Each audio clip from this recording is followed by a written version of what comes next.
बड़ी खबर सामने आ रही है जहां नाबालिग की हत्या से सनसनी फैल गई है। रेप के बाद हत्या का यह आरोप लगाया गया है, गला दबाकर हत्या का आरोप लगाया गया है। तो शादी समारोह से गायब हुई थी यह लड़की और पिता ने न्याय की गुहार भी लगाई है। तो लगातार इस पूरे मामले की जांच में पुलिस जुटी हुई है और आपको बता दें कि पेटवार थाना क्षेत्र की यह पूरी घटना है। बोकारो से इस वक्त की बड़ी खबर बता रहे हैं जहां लड़की के रेप के बाद उसकी हत्या कर दी गई है और बताया यह जा रहा है कि शादी समारोह से लड़की गायब हुई थी। देखिए, बच्ची का पोस्टमार्टम किया गया है, इसका प्राइवेट पार्ट वगैरह में इंजरी है, जिसका कि स्वाब लेकर के है ना FSL रांची भेजा जाएगा, जिसके रिपोर्ट आने के बाद ही पूरी तरह सब खुलासा हो सकेगा। प्रथम दृष्टि से लग रहा है रेप है और गला दबा के मारा हुआ है। जैसे हम लोग आए थे, मेरा मामा का शादी था मोहल्लेजरा में, तो वहीं आए थे। लगभग 8-9 के बीच में मतलब बच्चा गायब हो गया है। उसके बाद पूरा छानबीन किए, मतलब पूरा डोर टू डोर घर खोजने लगे। उसके बाद घर में किसी के यहाँ पता ही नहीं चला। उसके बाद बाहर में भी खोजे, बाहर में भी पता नहीं चला। उसके बाद सुबह होने दिए, उसके बाद पता चल।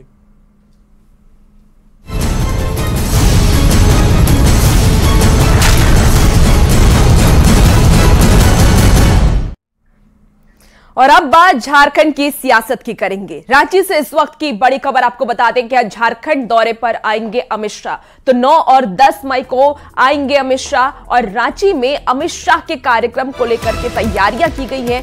अमित शाह का कार्यक्रम खूंटी में भी अमित शाह जनसभा करने वाले हैं और इसके साथ ही अमित शाह का ये झारखंड दौरा है। तो इस वक्त की ये बड़ी खबर आपको बता रहे हैं जहां गृह मंत्री अमित शाह झारखंड आने वाले हैं। 9 और 10 मई को झारखंड आने वाले हैं अमित शाह और इसी को लेकर के रांची में अमित शाह का एक कार्यक्रम भी होगा और आपको बता दें कि खूंटी में भी अमित शाह जनसभा को संबोधित करेंगे।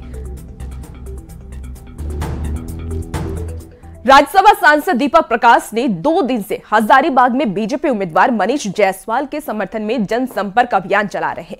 दीपक प्रकाश ने बीजेपी कार्यकर्ताओं के साथ बैठक कर चुनाव जीतने की रणनीति पर चर्चा की और कार्यकर्ताओं से कहा है कि वे लोगों के बीच जाकर बीजेपी सरकार और पीएम मोदी की ओर से किए गए कामों के बारे में बताएं। पाकिस्तान में सर्जिकल स्ट्राइक की चर्चा करते हुए दीपक प्रकाश ने यह दावा किया है कि पीएम मोदी के कार्यकाल में देश वैश्विक स्तर पर मजबूत हुआ है। बीजेपी बिहार और झारखंड में 54 सीट जीतेगी। सर्जिकल स्ट्राइक की बात हो चाहे एयर स्ट्राइक के माध्यम से आज पाकिस्तान को खोखला देश और पाकिस्तान को आइसोलेटेड करने का काम, दुनिया के अंदर करने का काम भारत ने आतंकवादियों को उसके उचित जवाब देने का काम किया। सीरियल जिसको कह सकते हैं आंतरिक सुरक्षा और बाहरी सुरक्षा, अब भारत के अंदर कोई सीरियल ब्लास्ट नहीं। मेदिनीनगर में आदिवासी समाज को लेकर पीएम मोदी के दिए गए बयान पर बवाल शुरू हो गया है। पीएम के भाषण पर जेएमएम ने आपत्ति जताते हुए निर्वाचन आयोग से शिकायत की है। जेएमएम के आरोप पर बीजेपी ने जवाब देते हुए कहा है कि प्रधानमंत्री की सभा और रोड शो को देखकर जेएमएम का हाथ पैर फूल गया है। पीएम मोदी ने अपने बयान में यह भी कहा था कि आदिवासी समाज का विकास बीजेपी ही कर सकती है।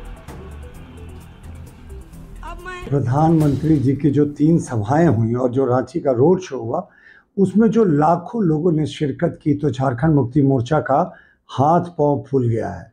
अब आप चाईबासा की सभा की बात करें, पलामू की सभा की बात करें या कल के सिल्ली की सभा की बात करें, लोग बताते हैं कि आज़ादी के बाद से इतनी बड़ी सभाएं उन क्षेत्रों में नहीं हुई। तो अब वो नया नैरेटिव रचने की कोशिश कर रहे हैं और अगर ये चुनावी रन में हमसे नहीं सक रहे तो अब तकनीकी बातें और वो बेबुनियाद तर्कों के आधार पर मान्यता समाप्त करने की बात कर रहे हैं।